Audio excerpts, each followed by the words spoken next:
Abandoned your studies altogether? The politeness is yours, not mine.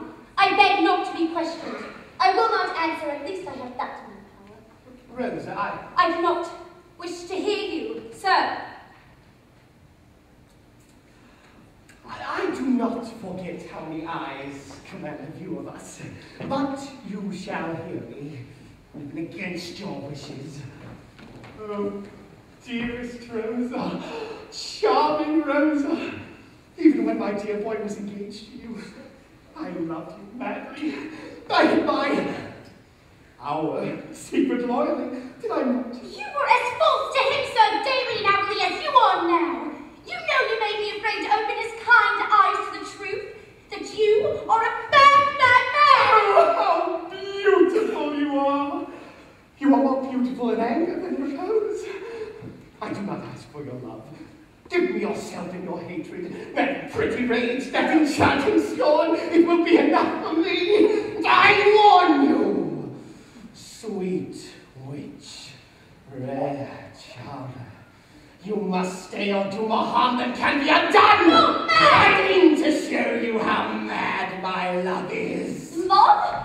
You dare to use that word? Yes.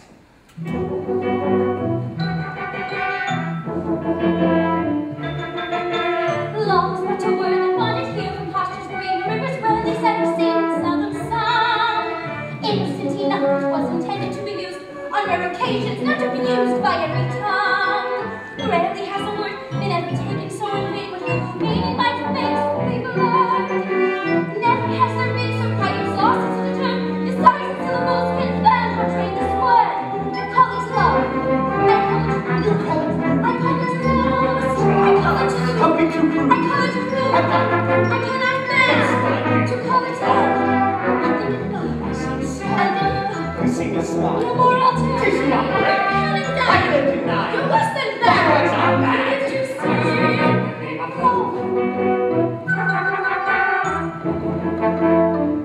Rosy, but the dainty little face was every code confirms that she's a child, the girl in your mind. Rosa was the only soul in cloister, it seems, who senses just the sort of dreams you dream at night. Did you think you'll stand from my seeing every fiber of my being? Told me since I was made to know that your most unnatural attention conjures words I dare not mention. You must know how much I loathe to know how much You know what wants. I did not trust. You have no simply a close, Is it so? a dreadful trust, Only to ask. sweet and I listen sweet, the name of the love. love, I will not fear. I have to Bite. I'll take the slice, What lazy and night. that's for me. You will Give it to desecrate Your faith the in me. name of love. The name of love. The name of love.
of all the very bits of information I came here for. Tell us.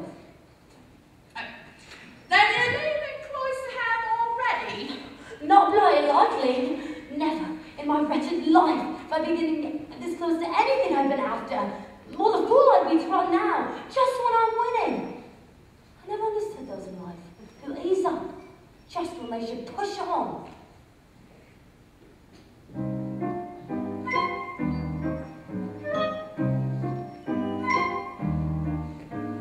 Once I bet my last 10 pence and won. Twice as rich, then friends said, call it done. I said, so that's your wildest dream, eh then? 20 pence instead of 10. Double up my bet again. In life we start the same as when we're done. If you lose, you're just where you've begun. If you won, don't quit while you're ahead. Just press your blessed luck instead. Don't try to think what move might be the best. To use the heart that beats within your breast. Never rest. Don't quit while you're ahead. Sing out, there's more in store for me. I see my dream ship finally coming in like a steamship, anchored into wind. Lift your chin. Remember what I said. Don't quit while you're ahead. Let go. I know there must be Love is yet to be only just the wings away from me, are free. Don't quit while you're ahead. Don't worry how you tread. Oh yes. There's a chance. 100 that is mine. No chance. Right on the vine. Don't resign. No quit on the plan. Don't quit while you're ahead. To stay. Ta-ra, ta-ra. Boom. Bang and crash it to ring a rock. Boom. Clang and crash it to la-di-da. Don't quit while you're ahead. Don't say I'm off to bed. Farewell.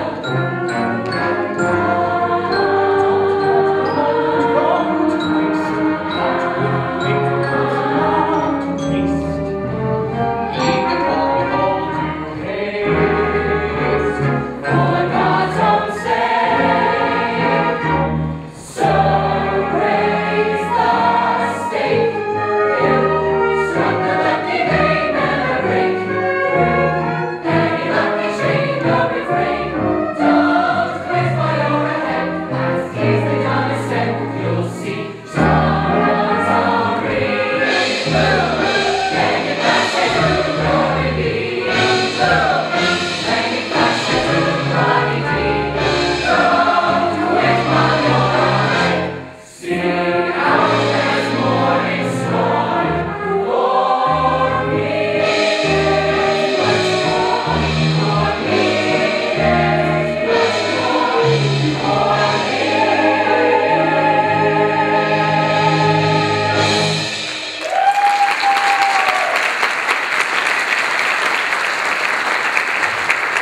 Encore, Maestro, s'il vous plaît.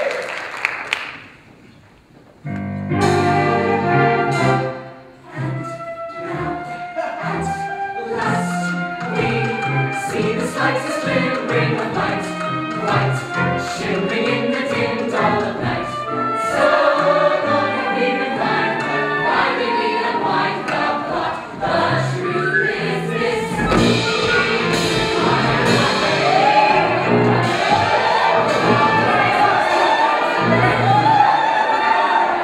Ladies and gentlemen, it was at this point in our story that Mr. Charles Dickens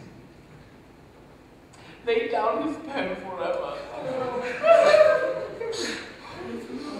And so, that is all we shall ever know for certain of the mystery of Edwin Drood. Tonight, at least, within the confines of this humble theatre, we shall together solve, resolve, and conclude the mystery of Edwin Drood!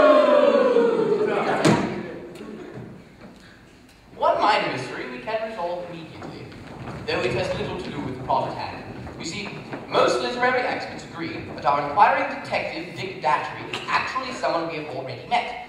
A character from Act 1, Roman Cloistrom disguised as Datchery so as to better investigate the disappearance of Edwin Drood.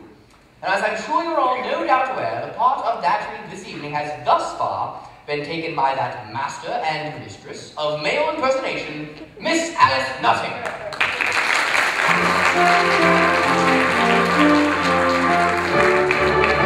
But this does not mean that Edwin Drood is Dick Datchery. Oh no, far from it. You see, the reason for Miss Nutting's portrayal of Datchery this evening is, well, she was contracted to appear for 2 acts of this play, and our management believes in an honest week's work for an honest day's pay, if you catch my drift. Is the cheap? Yes. Which brings us to our first important question. Is Edwin Drood dead or alive? Mr. Charles Dickens experimented with many titles for our story. For example, The loss of Edwin Drood. The flight of Edwin Drood. The disappearance of Edwin Drood. but nowhere the death or murder of Edwin Drood. However, some would argue that a mystery with no murder is no mystery at all.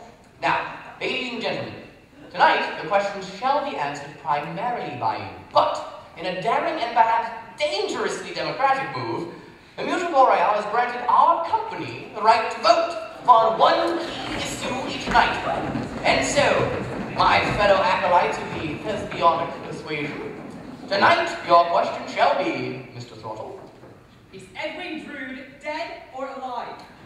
Miss Alice Nutting, who has a vested interest in the case, will kindly turn her back to the cast. Ladies, gentlemen, as your whim takes you this evening, all those who believe that Edwin Drood is dead, please raise your hand. Thank you. And all those who believe that Edwin Drood is alive, do the same now if you so choose. Thank you. I'm sorry, Miss Nutting, but you've snubbed it. By a massive majority, I think. And our next question, Mr. Throttle. Who is the detective, Dick Datchery? Well, we can safely eliminate Edwin Drood from that consideration since our cast has voted him dead for the remainder of the evening. Ha and bloody ha, ha. You absolute envious little shits. It's obvious to everyone here that Drood, that I am Datchery, and it's even more transparent that this petty, jealous cast bitterly resents all the attention I received in the local press. Goodbye, all. Wait, Miss Nutting, don't go. You have no idea the week we've had with her. First, her dressing room was too small, and then her moustache was too long. I told her she was splitting hairs, but please yourselves, ladies and gentlemen, I really must apologize for this bit of unpleasantry in what I'm sure you'll all agree has been an otherwise flawless evening.